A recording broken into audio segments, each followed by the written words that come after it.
¿qué tal? Bienvenido a Entrevistas Primer Orden. Antes de pasar con nuestro invitado del día de hoy, quiero recordarte que te suscribas a nuestras plataformas de podcast y también a nuestro canal de YouTube y te des una vuelta por nuestra página web primerorden.com. El día de hoy vamos a conversar con Juan Sebastián Chamorro acerca de esta propuesta de su plan de gobierno de cara a esta precandidatura presidencial que presentó el fin de semana pasado y también hablar un poco acerca de los acontecimientos políticos que sucedieron en esta semana. Bienvenido, don Juan Sebastián, gracias por atender a nuestra llamada. Gracias a vos, Michelle, y un placer estar contigo en el programa de vuelta. Hablemos acerca de estos tres ejes en los que se basa su plan de gobierno que presentó el pasado fin de semana a los nicaragüenses. Gracias, Michelle, por la oportunidad. Efectivamente, el plan tiene tres grandes pilares que le he llamado y obviamente cada uno de estos pilares se descompone en una serie de programas y proyectos específicos. El primer pilar tiene que ver con la justicia, la necesidad de que en Nicaragua regrese la justicia y que no exista nadie, absolutamente nadie, encima de la ley. Y la separación de poderes, la institucionalidad y el fortalecimiento de la democracia. Ese elemento institucional es muy importante porque es la que nos tiene metidos en este problema, la violación a toda la institucionalidad que Ortega ha hecho durante todos estos años. El segundo pilar tiene que ver con el crecimiento económico a través de la generación de empleo. Es posible hacer crecer la economía y resolver los principales problemas que tienen los nicaragüenses. El principal problema que tiene el nicaragüense promedio es la falta de empleo, la incertidumbre de saber si el día de mañana no va a tener con qué sobrevivir. Esa incertidumbre tiene que eliminarse. Nosotros tenemos una gran cantidad de recursos para poder hacer crecer a este país. Este país ha crecido en el pasado, fuimos el granero de Centroamérica, no hay razón por la cual no ser el granero de Centroamérica en el futuro. Atracción de inversiones, inversiones públicas que tengan sentido y que vayan a mejorar la actividad económica. Y el tercer componente tiene que ver con la política social. Hay muchas desigualdades en Nicaragua y estas desigualdades tienen que abordarse desde un punto de vista de la política social, darle a aquellos menos favorecidos, particularmente en zonas rurales, servicios de salud, de educación, de agua y saneamiento. Hay un déficit de más de 900.000 viviendas en Nicaragua. Hay que hacer un programa de viviendas dignas para miles de familias nicaragüenses que están necesitando esto. La reconstrucción del sistema de seguridad social para hacerlo seguro, porque realmente hay una enorme incertidumbre tanto para cotizantes como para jubilados. Y una política de empleo a los jóvenes, emprendimiento, capacitación a los jóvenes para que puedan desarrollarse bien en el sector económico. De tal manera de que estos son tres pilares, son muy específicos. Creo que con esto estaríamos hablando de la Nicaragua que se enrumbaría hacia una ruta del crecimiento y el desarrollo económico. Son propuestas factibles, no es demagogia, no es castillos en el aire, son cosas que son perfectamente factibles con desarrollos, como te decía al inicio, específicos en cada uno de los componentes. Por decirte un ejemplo, en la reactivación económica ha hecho propuestas muy específicas de qué es lo que se puede hacer para reactivar el sector turístico, por ejemplo, que antes de la crisis generaba 800 millones de dólares al año y este año pasado solamente generó 200 millones. Tenemos que salir de Ortega, evidentemente, tenemos que establecer la democracia, presos políticos, libertades individuales, que existan condiciones para ir a elecciones, pero también tenemos que pensar en la Nicaragua del futuro, la Nicaragua que todos queremos y anhelamos, y entonces yo he concentrado mi campaña en propuestas específicas, factibles, realistas, no demagógicas, no promesas electorales vacías, sino un plan que lo vengo construyendo en mi carrera como funcionario público desde Don, 1997, que don inicié Juan, pero trabajando en ¿cuál va a el ser? gobierno de Nicaragua y lo que conozco de políticas que son factibles para poder salir adelante y sacar adelante Nicaragua. ¿Cuál va a ser la prioridad de estos tres puntos? Porque es un plan, si bien es cierto, usted se basa en tres puntos, es bastante extenso. ¿Y cuál va a ser la prioridad si usted llegase a ganar la presidencia? No, yo creo que con definir tres pilares fundamentales, estás diciendo de que ahí estás haciendo una priorización. Hay muchos otros elementos que son ciertamente importantes, pero estos tres pilares creo yo que tienen que ir de la mano. no puede haber un programa de justicia en Nicaragua sin que también vaya acompañado con resolver los problemas fundamentales de los nicaragüenses. Y no puede haber justicia tampoco si no hay educación, si no hay servicios sociales. Para mí, los elementos fundamentales de una política de desarrollo tienen que ir más allá de lo que uno debe pensar para la próxima elección. La educación es el mejor ejemplo. Uno hace políticas educativas para el futuro de Nicaragua, no para la próxima elección. Tenemos que educar a los miles de jóvenes que están saliendo al mercado laboral y que básicamente están topándose con una realidad espantosa de no poder encontrar los empleos. Entonces, ¿para qué vas o qué sentido va a tener mejorar el sistema educativo, mejorar la infraestructura de las escuelas? ¿Para qué vas a mejorar la calidad de la educación, la capacitación de los maestros, incentivar valores importantes que deben de darse en el sistema educativo y no lo que están enseñando del culto de la personalidad de Ortega? ¿Para qué vas a hacer eso si esta educación no debe ir amarrada con la generación de empleo? Entonces, todos los pilares deben de estar interconectados y tenés que traer paz social a Nicaragua, y por eso es el primer pilar de justicia también es importante. Si no hay paz social, si no hay imperio de la ley y que nadie pueda estar encima de la ley, no van a venir los inversionistas, porque la violación a los derechos, no solamente humanos que estamos viviendo, sino los derechos a la propiedad, los derechos al inversionista, no van a poder florecer. De tal manera de que los tres componentes están bien amarraditos entre sí. Don Juan, el año pasado y en los últimos años el gobierno ha venido aprobando una serie de leyes, entre ellas leyes que han afectado el sector empresarial privado. Usted hablaba de la necesidad de el crecimiento económico y de promover el crecimiento económico. ¿Qué va a pasar con las leyes, por ejemplo, con la reforma tributaria, con las reformas al INS, y qué va a suceder con todas estas otras reformas a las leyes que han venido afectando y que la empresa privada ha demandado su derogación o su reforma? No solamente las leyes que afectan al sector privado, que dicho sea de paso, no necesariamente debe de entenderse que afecten al sector empresarial en sí, porque por ejemplo, tener las leyes estas de los famosos de los consumidores, que afecta duramente se dice que afecta duramente a los bancos porque les impide tener relaciones con los bancos extranjeros, pero esto no se queda solamente afectando al sistema financiero, sino que afecta a todas las personas que reciben remesas del exterior, que no las van a poder recibir si esta ley impide la relación de los bancos nacionales con los bancos extranjeros. De tal manera que todas estas leyes tienen un efecto más allá del sector empresarial, sino que afectan en general a la economía. Ningún inversionista va a venir a Nicaragua extranjero en una situación donde el banco local ha perdido la corresponsabilidad con el banco internacional, con quien va a canalizar o con quien iba a canalizar la inversión. A mí me preocupan también las leyes que violan los derechos constitucionales, la ley de la reforma de la ley del Código Procesal, que te manda 90 días a estar bajo detención, eso es totalmente violatorio. El tema de la cadena perpetua es un retroceso en los derechos humanos. Ni Somoza había hecho eso. Somoza más bien había revertido y había aumentado o mantenido la la condena a 30 años. De tal manera que todas estas leyes, no solamente las que afectan a la actividad económica, sino los derechos humanos y las libertades públicas, van a tener que revertirse en una Asamblea Nacional, y por ahí viene la importancia de la unidad, Michelle, en el sentido de que tenemos que tener no solamente unidad para derrotar a Ortega, sino unidad para gobernar. Es muy importante que el presidente, que espero ser yo, evidentemente, pueda trabajar con una Asamblea Nacional coherente, que sea una Asamblea Nacional con una agenda legislativa de plan de país que es el que estoy presentando. Precisamente por eso el tema de la justicia es un tema muy relevante, y revertir estas leyes que la dictadura ha impuesto a la población nicaragüense de la manera más arbitraria y de la manera más ilegal.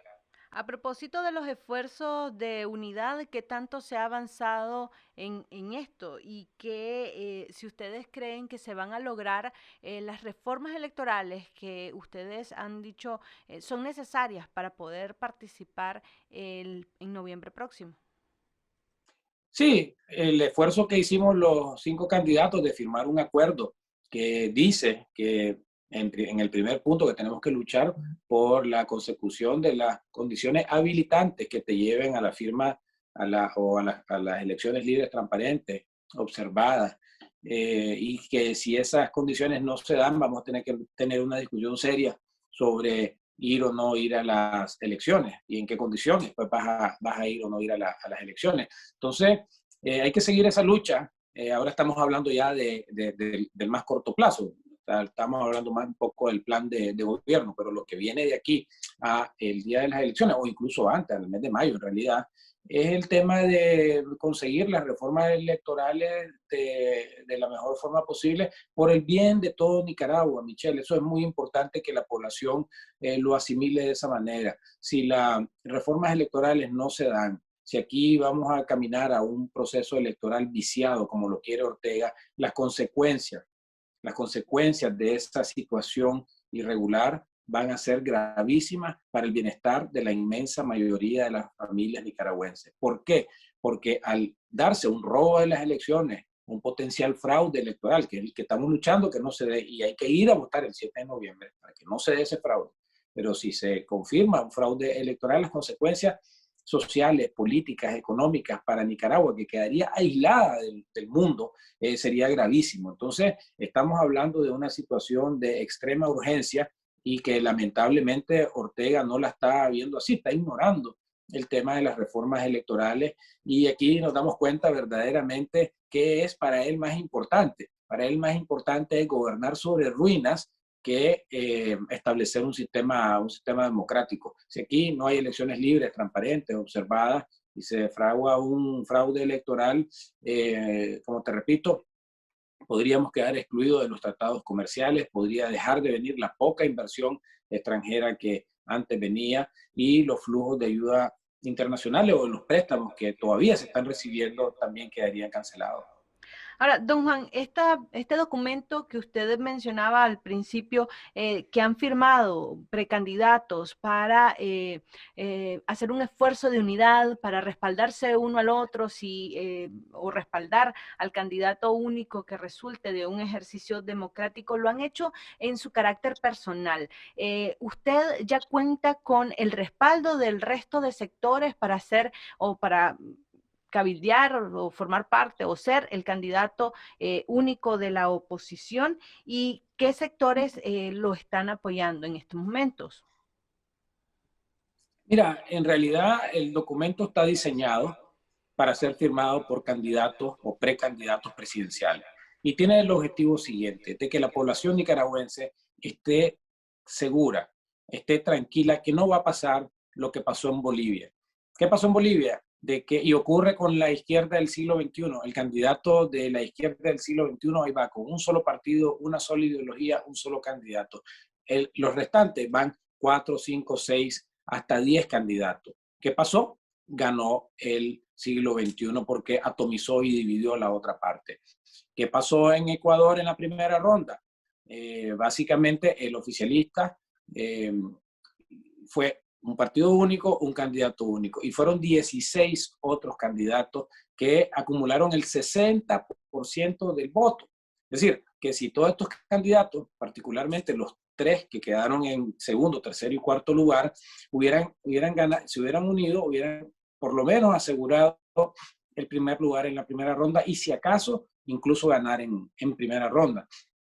Entonces lo que tenemos que hacer nosotros es asegurarle al pueblo nicaragüense desde la perspectiva de los candidatos, y espero que las organizaciones también hagan como un espejo de este acuerdo, asegurar a la población de que ninguno de los candidatos vamos a estar sembrando esa división, esa atomización en las candidaturas. Es un acuerdo en carácter personal, es un acuerdo de forma que lo firmamos los precandidatos, pero tiene una importancia política significativa porque le asegura a la población y a la comunidad internacional y a la comunidad política nicaragüense de que no vamos a estar sembrando divisionismo.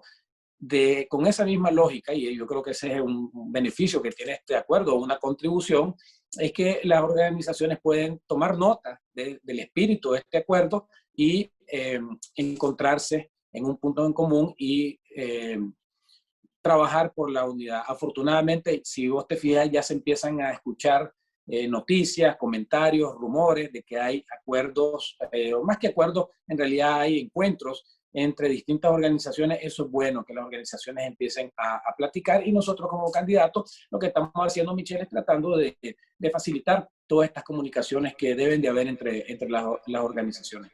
Cuenta Juan Sebastián Chamorro Cuenta Juan Sebastián Chamorro con el respaldo de la organización en la cual él se encuentra en estos momentos, que sabemos que es la Alianza Cívica, o con parte de los sectores de la Alianza Cívica para ser el candidato que represente a esta alianza.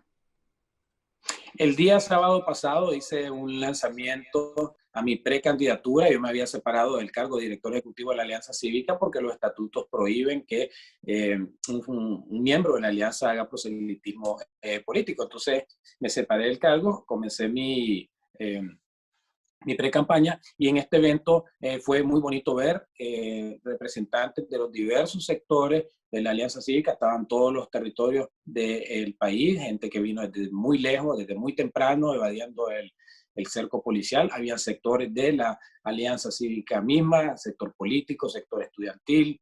Estaba una representación de la unidad médica de manera digital o virtual, de tal manera que habían muchos sectores de la Alianza Cívica por la Justicia y la Democracia. Yo lo que dije el sábado es de que yo anunciaba mi voluntad postularme como candidato a la presidencia de la República toda vez que se establezca una plataforma unificadora que integre a la mayor parte de las organizaciones políticas opositoras que quieren un cambio verdadero en Nicaragua. ¿Qué es lo que estoy diciendo con esto? Que cuando se dé la unificación de la oposición, voy a someter formalmente mi inscripción, y en ese momento ya te diré el apoyo formal de las organizaciones diversas, no solamente evidentemente de la Alianza Cívica, sino de otras organizaciones también que me puedan apoyar. Vendrá el momento de hacer esa solicitud. Pero como te digo, muchos sectores estaban ahí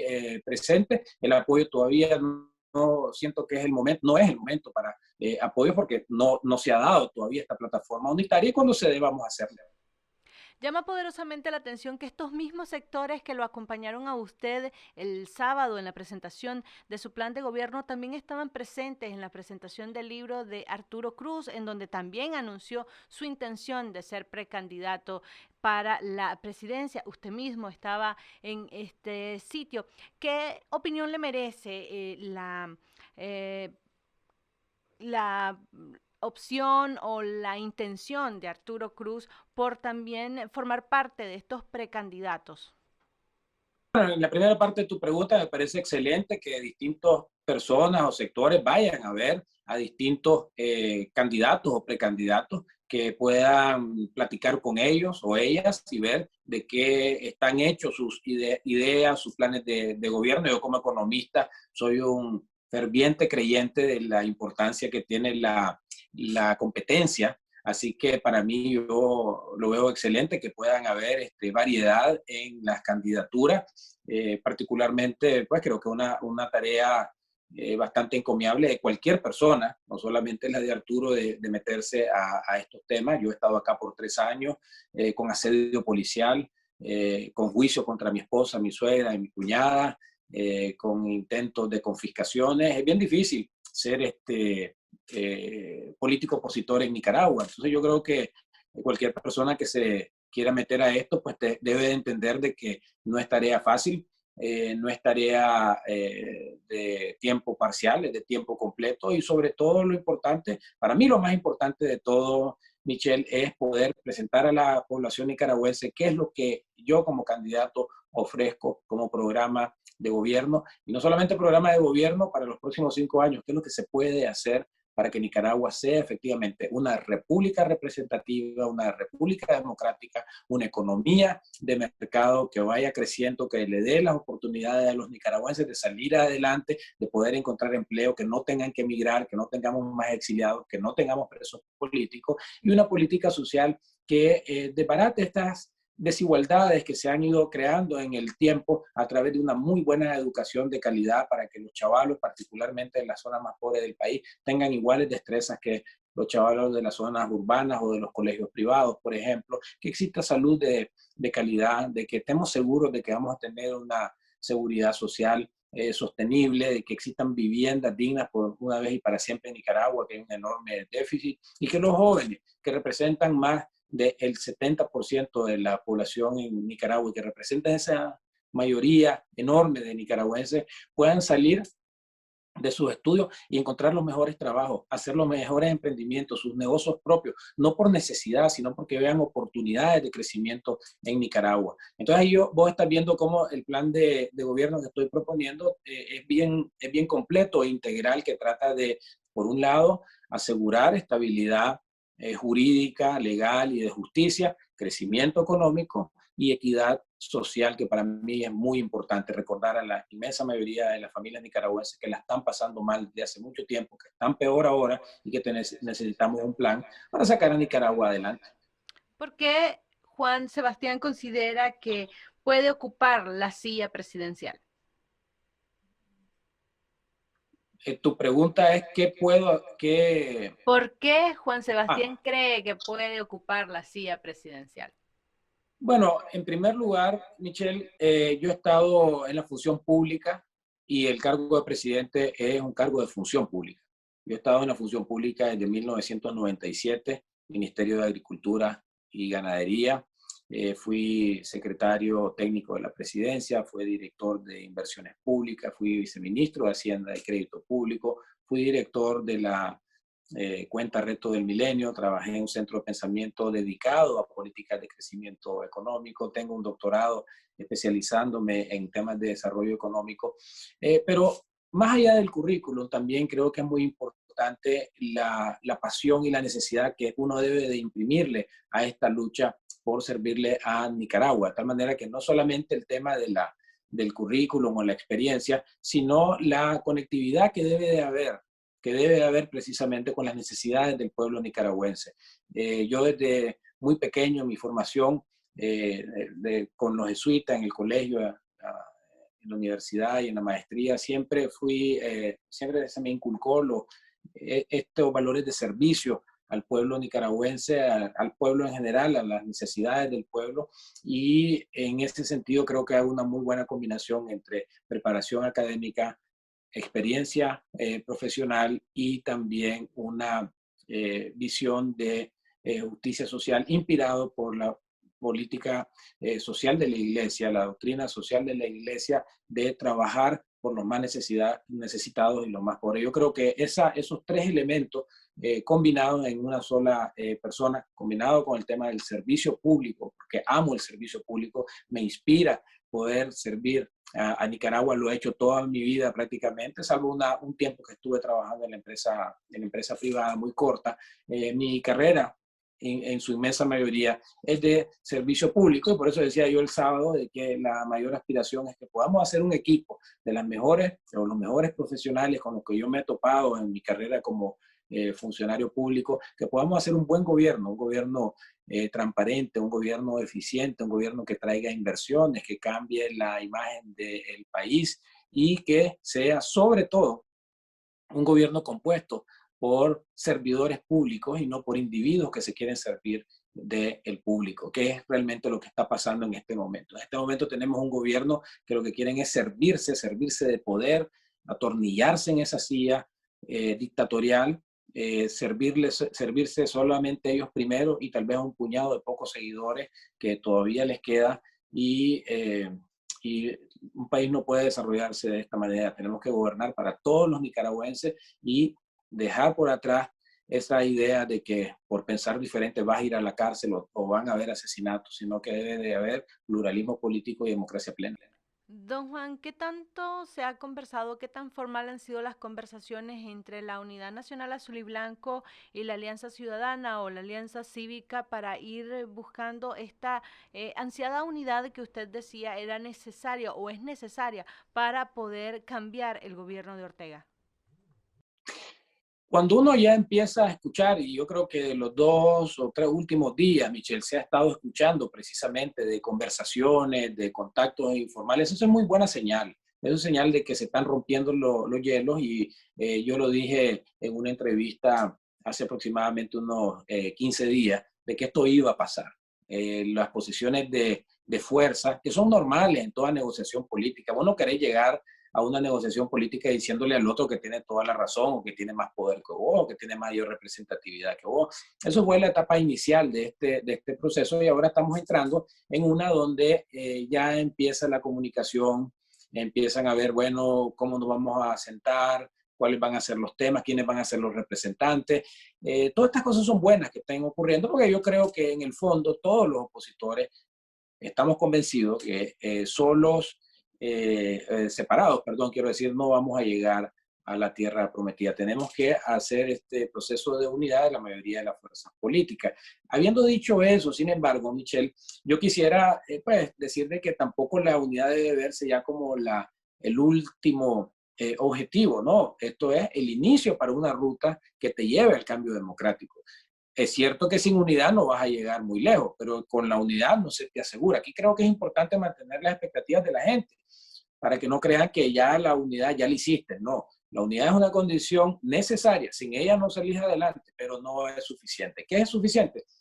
Además de la unidad, tener un plan coherente, inspirar a la gente, que esta imagen de unidad diga, ve, hombre, por fin, qué alegre, se pusieron de acuerdo los opositores, que pasaron un tiempo ahí diciéndose cosas y todo, y ahora están todos juntos, con sus diferencias, si vos querés, como es normal, pero que están unidos por una causa común. Eso va a inspirar, eso se va a ver bien, se va a ver bonito, se va a ver inspirador, y la gente va a decir, bueno, ya llegamos a esto, y lo siguiente va a ser que la gente sin temor vaya a votar el 7 de noviembre. Evidentemente que esto también pasa por el tema de los presos políticos, las reformas electorales y las libertades individuales, pero así como visualizo un proceso exitoso de cambio democrático, unidad, pero no te puedes quedar ahí y inspirar, porque la dictadura eso es lo que está tratando de hacer, dividir. Pues tenés que unirte para vencer el tema de la división que ellos quieren meter, y tenés que estar inspirado para ir a votar, porque ese es el otro tema que ellos quieren hacer. Quieren desmotivar a que la gente vaya a votar, y no lo están logrando y no lo van a lograr. Para finalizar, don Juan Sebastián, ¿todavía hay tiempo para esta ansiada unidad y para exigir reformas electorales? Lo que a mí me dicen los políticos de mayor edad es que los tiempos son los tiempos, ¿verdad? Y de repente para todo se puede encontrar tiempo si hay voluntad política. Eh, con esto quiero decir de que yo tengo fe de que no debemos de esperar pues de que todo va a ocurrir tan tempranamente. Las cosas a veces ocurren de manera muy, muy rápida. Podrían no ocurrir también.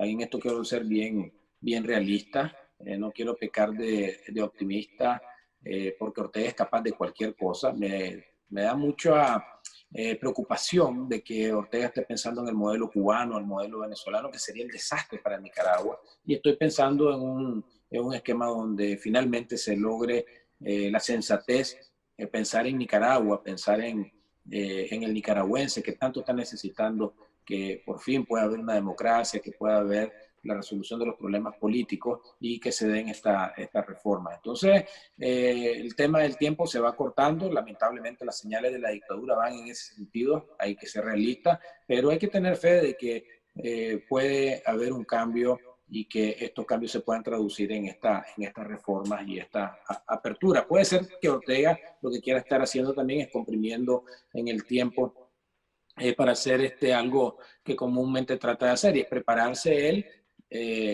con toda la capacidad que tiene el Estado. Y he estado escuchando, por ejemplo, que los fiscales de los partidos del Partido Sandinista están siendo capacitados. Entonces él está manteniendo todo esto para prepararse más. Es una trampa típica de Ortega y del sandinismo, que siempre lo han hecho, tratar de jugar con los dados cargados.